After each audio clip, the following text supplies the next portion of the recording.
పొంగనూరులో అసలేం జరిగింది, గొడవకు కారణమేంటి అనే విశేషాలు ఈ వీడియోలో తెలుసుకుందాం. అనూహ్య పరిణామాలు చోటు చేసుకున్న పొంగనూరులో గురువారం మొత్తం తీవ్ర ఉద్రిక్త వాతావరణం నెలకొంది.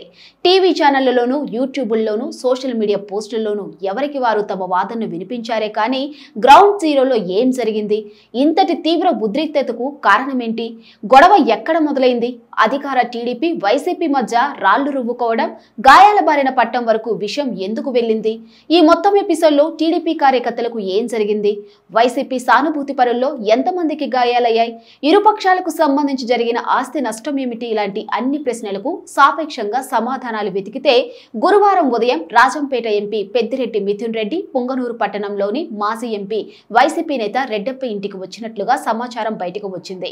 ఆయన రాకకు సంబంధించి ముందస్తుగా ఎలాంటి వివరాలు బయటకు రాలేదు.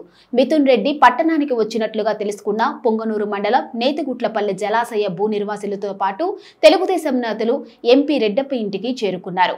ఎంపీ మిథున్ రెడ్డికి చెందిన పిఎల్ఆర్ ప్రాజెక్ట్స్ సంస్థ పనులు చేసిందని, భూ నిర్వాసితులకు ఒక్క రూపాయి కూడా పరిహారం ఇవ్వలేదంటూ నిరసన చేపట్టారు. అయితే మాజీ ఎంపీ ఇంటి వద్ద పెద్ద ఎత్తున వైసీపీ కార్యకర్తలు, సానుభూతి పరులు ఉన్నారు.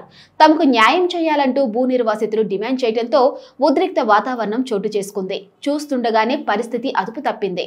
టీడీపీ వైసీపీ కార్యకర్తల మధ్య మొదలైన వాగ్వాదం కర్రలు, కుర్చీలు విసిరివేసుకునే వరకు వెళ్లింది. అలా మొదలైన గొడవ విడతల వారీగా ఉదయం నుంచి మధ్యాహ్నం వరకు సాగింది. ఇక్కడో విషయాన్ని ప్రముఖంగా ప్రస్తావించాలి. అల్లర్లు, గొడవలను నిలువరించడంలో పోలీసులు అడ్డంగా ఫెయిల్ అయ్యారు. ఒక దశలో ఎంపీ మిథున్ రెడ్డి గన్మెన్ గాల్లోకి రబ్బర్ బుల్లెట్లు ఉపయోగించవలసిన పరిస్థితి చోటు చేసుకుంది. అగ్నికి వాయువు తోడైనట్లుగా తీవ్ర ఉద్రిక్త పరిస్థితుల వేళ గుర్తు తెలియని వ్యక్తులు కొందరు మాజీ ఎంపీ రెడ్డప్ప కారుకు నిప్పు పెట్టడంతో పరిస్థితి చేజారింది. ఇలాంటి వేళ పోలీసులు ఎంపీ మిథున్ రెడ్డిని మాజీ ఎంపీ రెడ్డప్ప ఇంట్లో నుంచి బయటకు రాకుండా నిలువరించారు. అసలు ఈ ఉద్రిక్తతకు, నిరసనకు కారణం మిథున్ రెడ్డినే అని చెబుతున్నారు. ఎలాంటి అనుమతులు లేకుండా నేతిగుడ్లపల్లి జలాశయాన్ని నిర్మించారని, భయపెట్టి రైతుల నుంచి భూములు లాక్కున్నట్లుగా మండిపడుతున్నారు. అప్పట్లో మంత్రి పెద్దిరెడ్డి ఒక్క రూపాయి కూడా పరిహారం ఇప్పించలేదన్న ఆరోపణలు ఉన్నాయి. దీనికి మిథున్ రెడ్డి కానీ, ఆయన వర్గీయులు కానీ ఎలాంటి సమాధానం చెప్పని పరిస్థితి.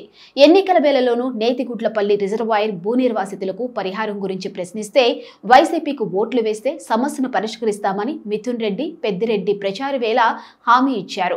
ఇక ఎన్నికల తరువాత మిథున్ రెడ్డి మొదటిసారి పట్టణానికి రావడంతో వారి సంస్థ ఈ ప్రాజెక్టు పనులు చేపట్టడంతో పరిహారం ఇవ్వాలని అడిగేందుకు మాజీ ఎంపీ రెడ్డప్ప ఇంటికి చేరుకొని నిరసన చేపట్టారు. ఇక ఎంపీ మిథున్ రెడ్డి కొద్ది రోజుల క్రితం పొంగనూరుకు వచ్చే ప్రయత్నం చేయటం, ఆయన పట్టణానికి వస్తే శాంతి భద్రతల సమస్య నెలకొంటుందన్న ఉద్దేశంతో ఆయన్ను తిరుపతిలోనే ఆపేశారు. తాజాగా మాత్రం పొంగనూరు పట్టణానికి వస్తున్నట్లుగా ఎలాంటి సమాచారం లేకుండా మంది మార్బలంతో పొంగనూరు రావటం గమనార్హం.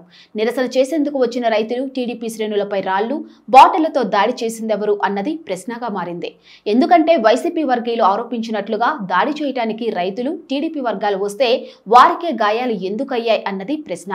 ఇక నిరసన చేయడానికి వచ్చిన వేళలో రైతులు, టీడీపీ వర్గీయుల చేతుల్లో కర్రలు, సీసాలు లాంటివి ఏమీ లేవని నిరసన చేపట్టేందుకు వచ్చారని చెబుతున్నారు. అయితే వైసీపీ వర్గీయుల వాదన వేరేలా ఉంది. దాడులకు పాల్పడడానికే వచ్చినట్లుగా ఆరోపిస్తున్నారు. దీనికి కౌంటర్గా టీడీపీ వర్గీయుల వాదన ఏమంటే, తిరుపతి నుంచే మిథున్ రెడ్డి తన వర్గీయులను తీసుకొచ్చారని, ఉద్రిక్త వాతావరణం నెలకొన్నంతనే దాడులకు పాల్పడినట్లుగా మండిపడుతున్నారు. ఇక టీడీపీ వర్గీయుల వాదన ప్రకారం తమ వారికి పెద్ద ఎత్తున గాయాలైనట్లుగా చెబుతున్నారు. మొత్తంగా 12 మందికి గాయాలయ్యాయని, ఒక కానిస్టేబుల్ కు దెబ్బలు తగిలినట్లుగా చెబుతూ వారి పేర్లను కూడా వెల్లడించారు. ఇక అదే సమయంలో వైసీపీ నేతలు తమ పార్టీకి చెందిన 25 మందికి తీవ్ర గాయాలైనట్లుగా చెబుతున్నా వారి వివరాలు మాత్రం విడుదల కాలేదు. సాక్షి మీడియాకు చెందిన 2 గాయాల బారిన పడినట్లుగా చెబుతున్నారు. కానీ వారి వివరాలను వెల్లడించలేదు. ఆస్తుల విషయానికి వస్తే వైసీపీకి చెందిన 9 వాహనాలు ధ్వంసమయ్యాయి. మాజీ ఎంపీ రెడ్డప్పకు చెందిన స్కార్పియో వాహనం దహనమైంది. గురువారం ఉదయం 10 గంటలకు మిథున్ రెడ్డి మాజీ ఎంపీ రెడ్డప్ప ఇంటికి వచ్చారు. కాసేపటికి మొదలైన ఉద్రిక్త వాతావరణం సాయంత్రం వరకు కొనసాగింది. మధ్యాహ్నం 3:30 వేళలో చిత్తూరు ఏఎస్పీ ఆరిపుల్లా తన వాహనంలో పోలీసు బందోబస్తు నడుమ మిథున్ రెడ్డిని తిరుపతికి తరలించారు. అనంతరం వాతావరణ కంట్రోల్లోకి వచ్చింది. ఇదిలా ఉంటే నిరసన తెలిపేందుకు వచ్చిన రైతులు, వారికి మద్దతుగా నిలిచిన టీడీపీ వర్గాలపై ముందుగా వేసుకున్న పథకంలో భాగంగానే దాడులు జరిగినట్లుగా టీడీపీ వర్గీయులు ఆరోపిస్తున్నారు. ఏపీ రవాణా మంత్రి రామ్ ప్రసాద్ రెడ్డి పొంగనూరు ఉదంతం గురించి మాట్లాడుతూ తనకు ఎక్కువ మంది గన్మెన్ల కోసమే ఎంపీ మిథున్ రెడ్డి అల్లర్ను క్రియేట్ చేశారంటూ ఆరోపించడం గమనార్హం. మొత్తంగా పొంగనూరు ఎపిసోడ్ ఏపీ మొత్తం హాట్ టాపిక్ గా మారింది. కాకుంటే అసలేం జరిగిందన్న దానిపై స్పష్టత లేని కారణంగా ఈ ఉద్రిక్తల్లో ఎవరి పాత్ర ఏమిటన్న దానిపై స్పష్టత లేకపోవడంతో అయోమయం నెలకొంది.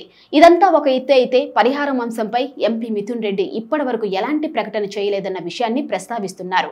అయితే ఉద్రిక్తలపై మాట్లాడిన ఆయన కూటమి ప్రభుత్వం కక్షపూరిత రాజకీయాలే ఎజెండాగా పనిచేస్తుందని మండిపడ్డారు. ప్రజలు అన్ని విషయాల్ని గమనిస్తున్నారని, అధికారం ఎవరికీ శాశ్వతం కాదన్నారు. ఇక నియోజకవర్గంలో ఇలాంటి హింసాత్మక ఘటనలు గతంలో ఎప్పుడూ చూడలేదన్న ఆయన వైసీపీ కార్యకర్తల ఇళ్లను కూల్చడం, ప్రభుత్వ ఆస్తులను ధ్వంసం చేయడం, పిల్లలు ఆడుకునే బ్యాడ్మింటన్ కోర్టును ధ్వంసం చేశారన్నారు. కుటిల యత్నాలతో చంద్రబాబు ప్రభుత్వం హింసాత్మక దాడులకు పాల్పడితే తగిన మూల్యం చెల్లించుకోవాల్సి వస్తుందని మండిపడ్డారు. ఇక పొంగునూరు ఉద్రిక్త వాతావరణంపై మాజీ ముఖ్యమంత్రి వైసీపీ అధినేత జగన్మోహన్ రెడ్డి తీవ్రంగా స్పందించారు. ఎంపీ మిథున్ రెడ్డి మాజీ ఎంపీ రెడ్డప్పలపై దాడి చేయడాన్ని తాను తీవ్రంగా ఖండిస్తున్నట్లు సోషల్ మీడియాలో పోస్ట్ చేశారు. టీడీపీ గూండాలు వినుకొండలో రషీదును దారుణంగా హత్య చేసిన 24 గంటల్లోనే పొంగనూరులో దాడి చోటు చేసుకుందని, కొత్త ప్రభుత్వం అధికారంలోకి వచ్చినప్పటి నుంచి శాంతి భద్రతల పరిరక్షణలో కూటమి ప్రభుత్వం ఫెయిల్ అయిందని మండిపడ్డారు. ఇక ముఖ్యమంత్రి చంద్రబాబు ఈ హింసకు బాధ్యత వహించాలని డిమాండ్ చేశారు.